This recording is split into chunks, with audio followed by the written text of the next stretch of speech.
दोस्तों सीरीज चल रहा है सनातन संस्कृति के ऊपर, जिसका नाम है सत्य संधान, और मैं सुज्ञान हाजिर हूं आपके सामने इस सीरीज के 14th एपिसोड में। दोस्तों हमारा ही एक सब्सक्राइबर अमर नायक जी ने हमें अनुरोध किए थे कि जगन्नाथ भक्त बंधु महांती के ऊपर वीडियो बनाने के लिए, तो उनका मान रखते हुए चलिए शुरू करते हैं आज की इस इंटरेस्टिंग वीडियो को। दोस्तों भक्त एवं भगवान का संपर्क पिता एवं पुत्र की जैसा होता है। जब तक पुत्र के सर पे पिता का हाथ हो तब तक वो कभी नहीं हार सकता।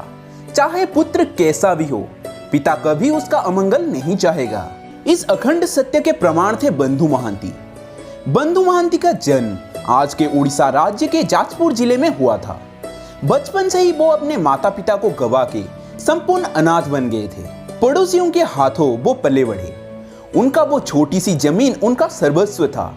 कृषि करके वो जैसे तैसे अपना पेट पाल लेते थे। जौवन में कदम रखते ही उनका विवाह कार्य संपन्न करवा दिया गया। विवाह के पश्चात उनका 2 बेटी और 1 बेटा पैदा हुआ। बचपन से ही वो प्रभु श्री जगन्नाथ जी के परम भक्त थे। चाहे दिन में थकान कितना भी हो, पर शाम के समय वो हर रोज प्रभु श्री जगन्नाथ जी के भजन गाया करते थे। उनका छोटा सा परिवार काफी अच्छा चल रहा था, पर तभी एक भीषण खतरा पूर्वी उड़ीसा पर दस्तक दिया। दोस्तों ये बात था 1818 के करीब। उस साल बारिश के दर में भारी गिरावट देखा गया। पेड़ पौधे सूख गए, नदी एवं तालाब भी सूखने लगे, सारे फसल उजड़ गए। लोगों के सुख चैन इस अकाल ने छीन लिया था। बंधु महांती एवं उसके परिवार कई दिनों तक भूखे प्यासे रहे, पर जब भूख बर्दाश्त के बाहर हुआ तब बंधु महांती हाथ में कटोरा लिए भीख मांगने चल पड़े। पर भीख देगा कौन? सबके घर में हाहाकार मचा था। आंख में अश्रु लिए थके हारे बंधु महांती खाली हाथ घर लौट आए। घर पहुंचते ही उनके बच्चे उनके पास भागे चले आए। वो बोले, बाबा हमारे लिए आप क्या लेकर आए हो? कटोरा खाली देखकर बच्चे भूख की ज्वाला में रोते रोते नीचे गिरकर लोटपोट होने लगे। बच्चों का ये हालत उन्हें देखा नहीं गया। बंधु महांती अपने पत्नी से बोले, मेरा एक दोस्त है जो पुरी में रहता है। उसका बहुत बड़ा घर है जहां हजारों नौकर काम कर रहे हैं। रोज वो 56 प्रकार का स्वादिष्ट व्यंजन खाता है। अच्छा तुम एक काम करो, तुम जल्दी से तैयार हो जाओ, हम उसके घर जाएंगे। वो मेरा दोस्त है, वो अवश्य हमारा मदद करेगा। उनके पत्नी के मुख पर खुशी साफ झलक रहा था। वो बोली, अच्छा आपने तो कभी नहीं बताया उनके बारे में। वैसे उनके परिवार में और कौन कौन रहते हैं? बंधु महांती बोले, बहुत ही प्यारा परिवार है उसका। उसके पत्नी तो साक्षात मां अन्नपूर्णा है। अगर वो एक बार खाना पकाती हैं, चाहे लाखों लोग भी खाना खा ले, पर आखिर में अन्न अवश्य बचता है। उसका एक बड़े भाई भी हैं जो ब्रह्मचारी हैं, थोड़ा गुस्सैल हैं, पर हमेशा धर्म के मार्ग में ही चलते हैं। उनके सामने तो मेरे दोस्त का एक भी नहीं चलता है। दोनों भाइयों का एक छोटी और प्यारी बहन भी है, जिन्हें ये दोनों भाई अपने प्राण से भी अधिक प्रेम करते हैं। ऐसा है मेरे दोस्त का परिवार। बंधु महांती के पत्नी बोली, आप पहले उनके बारे में नहीं बता सकते? खामखा हम कितने परेशान हुए।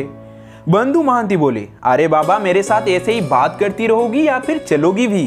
अरे नहीं नहीं चलूंगी ना।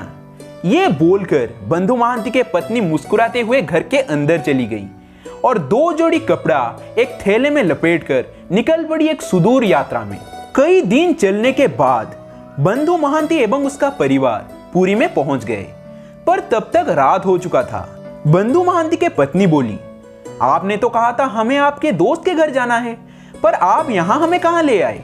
अजी चलिए ना, आपके दोस्त के घर जाते हैं, बच्चों को बहुत भूख लगा है। बंधु बोले, इतने रात में हम कहाँ उसके घर जाएंगे? अभी तो उसका घर का दरवाजा भी बंद होगा और उसके नौकर हमें अंदर घुसने भी नहीं देंगे। हम एक काम करते हैं, हम सुबह उसके घर चले जाएंगे। दोनों अपने बच्चों के साथ वही मंदिर के दक्षिण द्वार के पास सो गए।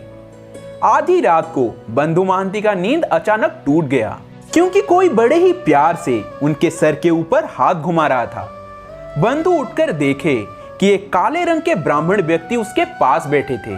मुख पर आश्चर्य की भाव लिए बंधु महांती उनसे पूछे, जी आप कौन? ब्राह्मण व्यक्ति थोड़ा मुस्कुराए और बोले, मुझे तुम्हारा दोस्त नहीं भेजे हैं, और मेरे हाथों आपके लिए 56 तरह का स्वादिष्ट व्यंजन भी भिजवाया है। बंधु महांती के मुख पर अचानक खामोशी छा गया। उन्हें पसीना आने लगा, उनके हाथ पैर कांप रहे थे, नेत्र से अश्रु निरंतर झर रहे थे। जुबान कुछ बोलने की हालत में नहीं था, क्योंकि वहां जो चल रहा था वो बात बंधु महांती को पता चल चुका था। दरअसल जिन ब्राह्मण व्यक्ति के साथ उसके बीवी बच्चे बात कर रहे थे वो और कोई नहीं, स्वयं प्रभु श्री जगन्नाथ थे। बंधु महांती बोले तो बोले क्या, वो बस अपने हाथ जोड़कर ब्राह्मण रूपी प्रभु श्री जगन्नाथ जी को अश्रु भरी नेत्र से देखे जा रहे थे। रात्रि का खामोशी तोड़कर तभी एक आवाज आया, अरे तुम तो कुछ खाए ही नहीं, लो मैं तुम्हें खिला देता हूं। ये बोलकर ब्राह्मण रूपी प्रभु श्री जगन्नाथ बंधु महांती को महाप्रसाद खिलाए। मन ही मन बंधु महांती सोच रहे थे, प्रभु ये आपकी कैसी लीला है, चाहकर भी मैं आपका परिचय मेरे परिवार लोगों से नहीं करवा सकता। आपने मुझे अपने हाथों से खाना खिलाया, मैं धन्य हुआ प्रभु, मैं धन्य हुआ। बंधु महांती के पत्नी एवं बच्चों की तरफ देखकर ब्राह्मण रूपी प्रभु श्री जगन्नाथ उनसे बोले, अरे आप लोग तो कुछ खाए ही नहीं, आप लोग भी खाओ ना। सर को 2 बार हिलाकर बंधु महांती के बीबी बच्चे भोजन थाली के ऊपर टूट पड़े, क्योंकि ना जाने कितने दिनों से उन्होंने अन्न का एक भी कण भी अपने मुंह पे नहीं रखा था। पर ये तो 56 भोग थे, जिसको ये लोग आज से पहले सिर्फ नाम से ही सुने थे पर कभी देखा नहीं था। देखते ही देखते सारा खाना चट कर दिया गया। उंगली को चाटते चाटते बंधु महांती के पत्नी बोली, वाह पंडित जी, हमने तो ऐसा भोजन आज से पहले कभी नहीं किया, ये तो साक्षात अमृत है। थोड़ा मुस्कुराकर ब्राह्मण महाशय बोले, आप चिंता मत कीजिए, आप लोगों के मित्र आपके गुहार सुन लिए हैं, अब ऐसा भोजन आपको हर रोज मिलता रहेगा। थोड़ा मुस्कुराते हुए बंधु महांती के पत्नी बोली, पंडित जी आपके मुंह में घी शक्कर, आप अपने मालिक से बोलिएगा, उनका खाना हमें बहुत अच्छा लगा। थोड़ा मुस्कुराकर ब्राह्मण महाशय बोले, अवश्य। दोस्तों फिर आगे क्या हुआ सब बताएंगे इसके अगले एपिसोड में। पर एक बात याद रखिएगा, जहां प्रभु श्री नारायण होते हैं वहां तो ट्विस्ट आता रहेगा। खैर चलता हूं और मिलता हूं इसके अगले एपिसोड में। तब तक जय हिंद, जय भारत, जय जगन्नाथ।